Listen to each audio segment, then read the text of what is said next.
बिस्मिल्लाहिर्रहमानिर्रहीम। अस्सलाम वालेकुम क्लास, कैसे हैं आप लोग? I am your teacher miss Iqra Javed. आप लोग सब कैसे हैं? होप सो आप लोग सब ठीक होंगे। And today our topic is saving investment. We have study the chapter number 13, study investment and the financial system. Last lecture में हमने कुछ इनकी आउटलाइंस पढ़ी थी, ठीक है, वो आप लोग देख लीजिएगा, उसका बस रिव्यू है। और हमने उसके बाद नेक्स्ट हमने जो प्रीवियस टॉपिक बेटे डिस्कस किए थे, सबसे पहले हमने फाइनेंशियल सिस्टम को डिस्कस किया। फाइनेंशियल मार्केट्स में हमने देखा स्टॉक और मार्केट को, फिर बॉन्ड मार्केट को, फाइनेंशियल इंटरमीडिएटरीज़ को देखा जिसमें बैंक और म्यूचुअल फंड्स थे। नेक्स्ट हमने saving and investment in the national income account हमने देखा, और उसमें सबसे पहले बेटे हमने कुछ फार्मूलाज किए थे। हमने क्लोज्ड इकोनॉमी की बात की, ओपन इकोनॉमी की बात की। क्लोज्ड इकोनॉमी में क्या होता है कि आपका जिसमें आप दूसरे मुल्क से तजारत को शामिल नहीं करते, और ओपन इकोनॉमी में आप दूसरे मुल्क से तजारत को शामिल करते हैं, जैसे कि एनेक्स है। एक जनरली सा फार्मूला था जो हम लोगों ने पढ़ा था, ठीक हो गया। नेक्स्ट बेटे उसके बाद हमने कुछ फार्मूलाज पढ़े थे। काइंडली इन यहाँ पे मैंने एक स्लाइड ये जो बनाई है फार्मूलाज की, सिर्फ इसीलिए कि आप लोगों के लिए ब्रीफली सारे फार्मूलाज याद करना इजी हों। तो आप ये अच्छे तरीके से इन फार्मूलाज को देख लीजिएगा प्लीज़। और इसी से, और मैंने एक और चीज़ मैं आपको यहीं पे थोड़ा सा बता दूं, एक क्वेश्चन मैंने लास्ट टॉपिक में बेटे आप लोगों को सॉल्व करके दिया था, और मैंने एक आपको असाइनमेंट के तौर पर भी दिया था कि आप लोग वो कीजिएगा, लेकिन मैंने अब आपके लिए वो भी अपलोड कर दूंगी। मैंने जो नेक्स्ट 2 क्वेश्चंस थे उसे भी सॉल्व करके आप लोगों के साथ अभी 5-10 मिनट के लिए इस लेक्चर के बाद आपके साथ वो भी डिस्कस करूंगी। तो काइंडली ये फार्मूलाज, क्योंकि इन्हीं फार्मूलाज से हमने फ़र्दर आगे मूव करना है, क्लियर जी। नेक्स्ट उसके बाद आता है बेटे कुछ थोड़ा सा इस चैप्टर का हम रिव्यू कर लेते हैं कि हमने इस चैप्टर्स के जो 2 पार्ट्स पढ़े हैं उनमें हमने क्या क्या पढ़ा।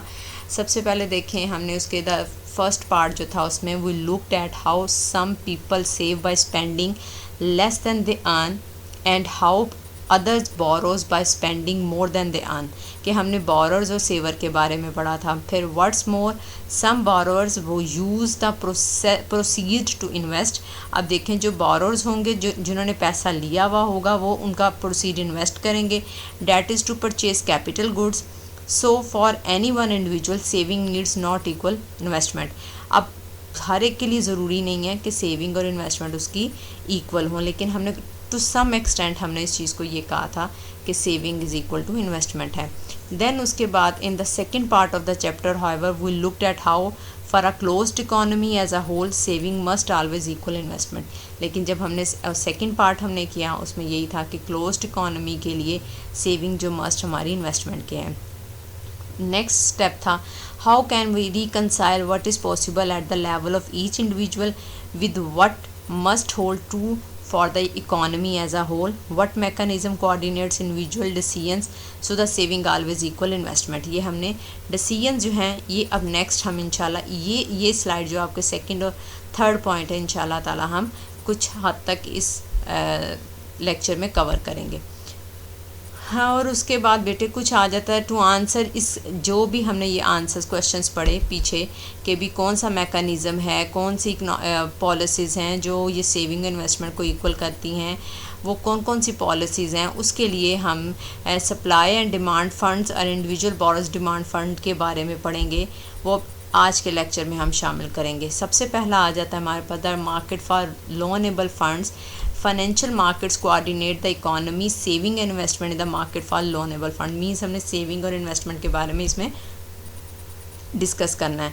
The market for loanable funds is the market in which those who want to save supply funds. अब देखें यहाँ पे 2 चीज़ें, लोनेबल फंड्स में मार्केट में देखें बेटे वही चीज़ आ जाती है, या तो जो सेवर होगा वो सप्लाई करेगा फंड्स को, जो बोरर होगा वो इन्वेस्ट मीन्स उसको डिमांड करेगा कि भी मुझे फ़ंड जो हैं वो डिमांड करेगा।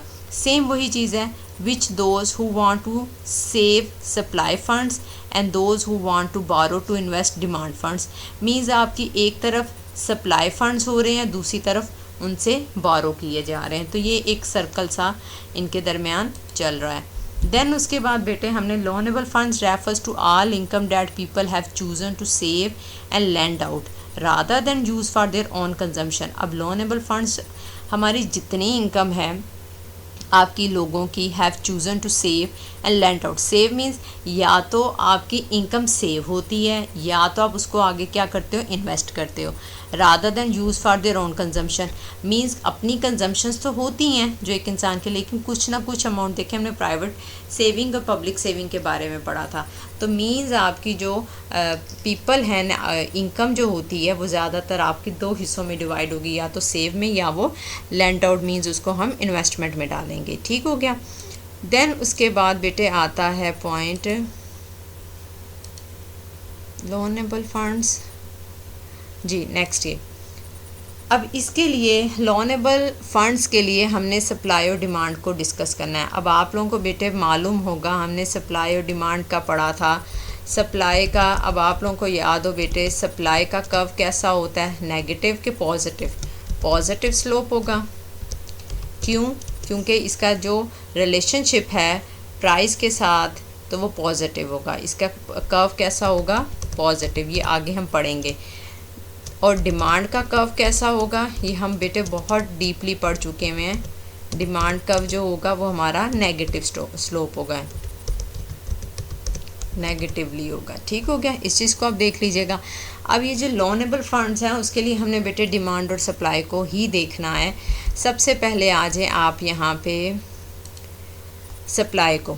Supply and demand for loanable funds में the supply and bond markets or indirectly through a bank or mutual of loanable funds comes from individuals who have saved and want to lend the funds out either directly in the stock market means, या तो वो देखें बेटे बात वही है, घुमा फिरा के वही बात आ रही है कि आपकी कहीं ना कहीं से जो सेविंग है, आपकी सप्लाई है। सप्लाई कौन करेगा, जिसके पास पैसे सेव होंगे। ठीक है, जिसके पास पैसे सेव होंगे वो क्या करेगा, आपके फंड्स को मार्केट में देगा कि भी लें मुझसे पैसे लें। और जब उसका इंटरेस्ट रेट बढ़ जाएगा तो क्या होगा, saving becomes more attractive, so the supply of loanable funds goes up. तो सप्लाई ऑफ लोनेबल फंड्स हमारे क्या हो जाएंगे, गोज़ अप हो जाएंगे जब इंटरेस्ट रेट ज़्यादा हो जाएगा। ये हम सप्लाई के बारे में पढ़ें। उसके बाद आगे आ जाता है हमारे पास demand for loanable funds. Demand for loanable funds में क्या होता है, एक सेकेंड, यहाँ पे ये हमारी सप्लाई थी, हाँ ये हमारी सप्लाई फॉर लोनेबल फंड्स है। ठीक है जी। नेक्स्ट उसके बाद आता है डिमांड। डिमांड क्या होगी, loanable funds comes from individuals who need funds. अब देखें डिमांड होगी किसकी तरफ से, जो बोरर्स होंगे। सप्लाई किसकी तरफ से होगी, जो आपके सप्लायर्स होंगे या जो आपके जो सप्लाई का जो सेवर्स होंगे, जिनके पास पैसा सेव होगा, वो क्या करेंगे, आपकी सप्लाई करेंगे। अब डिमांड क्या होगी, इंडिविजुअल्स डिमांड करेंगे फ़ंड्स की, और अगर जब वो डिमांड करते हैं फर्म्स भी या इंडिविजुअल्स भी, तो वो कहेंगे कि भी हाँ हमें ज़्यादा पैसा मिले। लेकिन जब इंटरेस्ट रेट ज़्यादा होगा तो उनका डिमांड क्या हो जाएगा, डिस्करेज हो जाएगा, तो वो गोज़ डाउन हो जाएगा। यही चीज़ आपने इन दोनों स्लाइड्स में बेटे आपने ये डिफरेंस याद रखना है। सप्लाई फॉर लोनेबल फंड्स में क्या होगा, अगर इंटरेस्ट रेट ज़्यादा होगा तो वो उसके लिए अच्छा अट्रैक्टिव होगा। लेकिन जब डिमांड के लिए हम देखेंगे, डिमांड वाली साइड पर अगर इंटरेस्ट रेट बढ़ जाएगा तो उसका आपकी तरफ क्या होगा, जो डिमांड होगी लोनेबल फंड्स की वो हमारी डिस्करेज्ड हो जाएगी और लेस अट्रैक्टिव होगी। ठीक हो गया जी। नेक्स्ट उसके बाद बेटे फाइनेंशियल मार्केट। आपका जो सबसे इम्पॉर्टेंट चीज़ आती है बेटे, आप इसको देख लें कि supply and the demand for loanable funds में financial markets work much like other markets in the economy, the equilibrium of the supply and demand. वही चीज़ बेटे हमने बार बार जो पिछले सेमेस्टर में पढ़ा था कि क्लोज्ड इकोनॉमी है, उसमें हमारा इक्विलिब्रियम कहाँ पे होगा, इक्विलिब्रियम हमने पढ़ा था। इक्विलिब्रियम कहाँ पे होगा, जहाँ पे आपका डिमांड इज इक्वल टू होगी सप्लाई के। क्लियर, हमने यही चीज़ पढ़ी थी। और डिमांड का कर्व कैसा होता है जनाब, डिमांड का कर्व होगा पॉजिटिव स्लोप कि नेगेटिव स्लोप, ध्यान से रखना है। डिमांड का कर्व हमारा नेगेटिव स्लोप होगा और सप्लाई हमारी पॉजिटिव स्लोप होगा। आगे हम इंशाल्लाह इसको ड्रॉ करके भी डायग्राम के साथ देखेंगे। तो हमने बेटे यहाँ पर जो supply and demand for loanable funds हैं, हमने उसमें जो इनका रिलेशनशिप शो करना है इक्विलिब्रियम का, वो हमने डिमांड और सप्लाई से करना है। अब देखें, दो चीज़ें जहन में रखिएगा। इंटरेस्ट रेट के साथ हम इसको करेंगे। इंटरेस्ट रेट अगर बढ़ जाएगा तो किसके लिए बेनिफिट होगा? सप्लायर के लिए। और अगर इंटरेस्ट रेट जो है वो इंक्रीज़ करता है और वो डिमांड के लिए, जो आपके बोरर्स होंगे उनके लिए वो डिस्करेज्ड होगा, लेस अट्रैक्टिव होगा। क्लियर? ये दोनों चीज़ें बेटे जहन में रखिएगा लाजमी, कि जब भी आपका इंटरेस्ट रेट मार्केट में इंक्रीज़ करता है तो सप्लायर के लिए ज़्यादा बेनिफिट होगा, क्योंकि उसकी कोशिश होगी कि इंटरेस्ट रेट ज़्यादा है तो मैं जितनी ज़्यादा अपनी जो है मनी लोगों को कहूँगा कि बोरर्स करें तो उसको बेनिफिट होगा। और अगर इंटरेस्ट रेट हाई होता है तो डिमांड हमारी क्या हो जाएगी? डिमांड जो कर रहे होंगे जो बोरर्स, उनके लिए लेस अट्रैक्टिव होगा। ठीक हो गया? देन उसके बाद आगे आते हैं बेटे, equilibrium of the supply and demand for loanable funds determines the real interest rate. अब इक्विलिब्रियम डिमांड और सप्लाई का जो होगा वो हमारा डिटर्मिन्स करेगा रियल इंटरेस्ट रेट। अच्छा, आज के लेक्चर में हम इंशाल्लाह सिर्फ एक सिंपल डायग्राम आपको बताऊंगी जो हमने लास्ट सेमेस्टर में इक्विलिब्रियम की पढ़ी थी, डिमांड और सप्लाई की।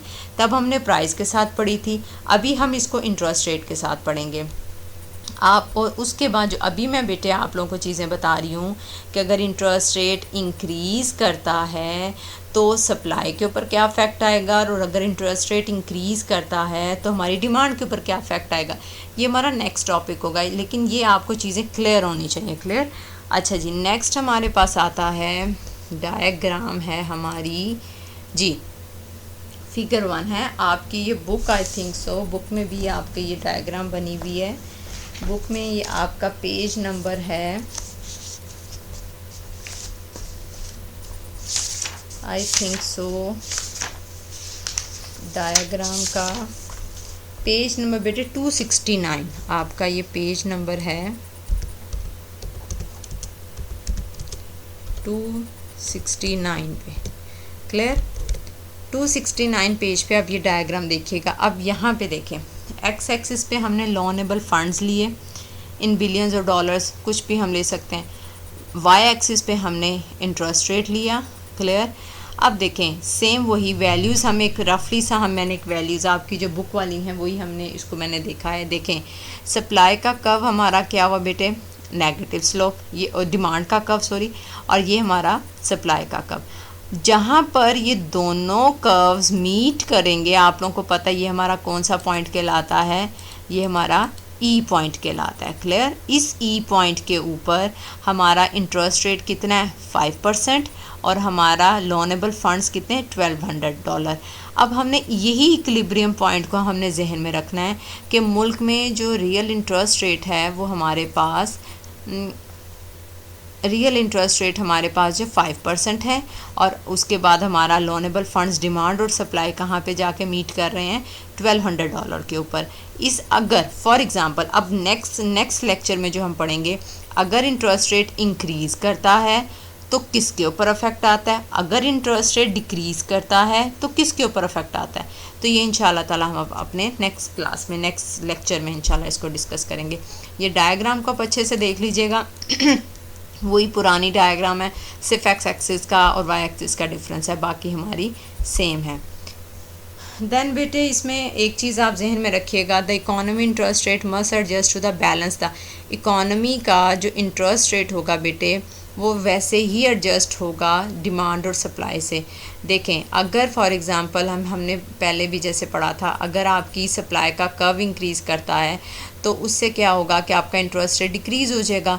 डिक्रीज़ होने से आपकी क्या है, वहाँ पे डिमांड जो है आप ऑटोमेटिकली फोर्सेस मुल्क में मौजूद हैं जो उसको उस पॉइंट तक ले आती हैं। तो उसने कहा हमारा इसमें जो लोनेबल फंड्स में हम एक इकॉनमी, जब क्लोज्ड इकॉनमी होगी उसमें हम एक करते हैं कि जी एक मस्ट एडजस्ट होगा to balance the supply and demand for loanable funds. Figure 1 जो भी हमने पीछे की, the it happens when the interest rate equal 5%।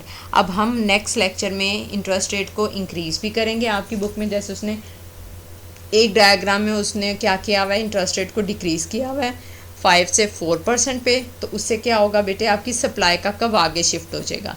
Then और अगर आपका जो इंटरेस्ट रेट 5 से 6% होता है तो आपकी डिमांड के ऊपर अफेक्ट आएगा। तो ये सब चीज़ें हम इंशाल्लाह ताला नेक्स्ट क्लास में डिस्कस करेंगे।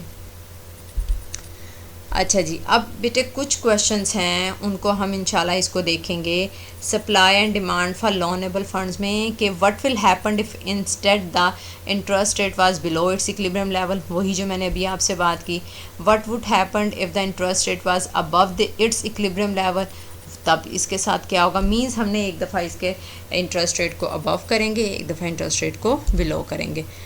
लास्ट पे बेटे कुछ क्वेश्चंस हम इंशाल्लाह ताला उसको डिस्कस करेंगे नेक्स्ट क्लास में। With the loanable funds framework we can consider the impact of various government policies. अब देखें इसके ऊपर ही गवर्नमेंट की पॉलिसीज़ भी कौन कौन सी होंगी वो हम देखेंगे। Does the policy shift the demand curve और the supply curve in the market for loanable funds. अब वो पॉलिसीज़ क्या हैं, किस तरह से पॉलिसीज़ अफेक्ट करेंगी। अगर जैसे मैंने आपको अभी बताया बेटे कि अगर आपका इंटरेस्ट रेट डिक्रीज़ करता है तो आपके सप्लाई के ऊपर अफेक्ट आएगा। तो गवर्नमेंट कौन सी ऐसी पॉलिसीज़ अपनाती है जिससे हम वापस अपने इक्विलिब्रियम पॉइंट पे आ जाएंगे। देन अगर हमारा इंटरेस्ट रेट इंक्रीज़ करता है तो हमारा डिमांड के ऊपर अफेक्ट आता है, तो गवर्नमेंट तब क्या पॉलिसीज़ अपनाएगी कि वापस हम उसी इक्विलिब्रियम पॉइंट पर आ जाएं। तो ये जो सब डिस्कशन होगी वो इंशाल्लाह देखेंगे। Which way does the curve shifts, what happen to the equilibrium. ये कुछ क्वेश्चंस हैं, इंशाल्लाह इसको देखेंगे।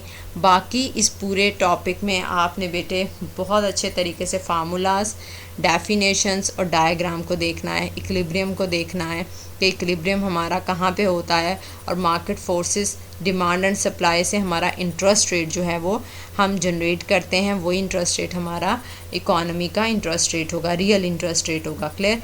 अच्छा, और इसके अलावा और हमारे इसमें इंशाल्लाह नेक्स्ट हम इसको डिस्कस करेंगे। Thank you very much. अपना बहुत ढेरों ख्याल रखिएगा, खुश रहें, और हमारा इसमें जो भी टॉपिक हो इंशाल्लाह इसको डिस्कस करते हैं। अपना ढेरों ख्याल रखें, बहुत दुआएं आपके लिए, खुश रहें। अल्लाह हाफ़िज़।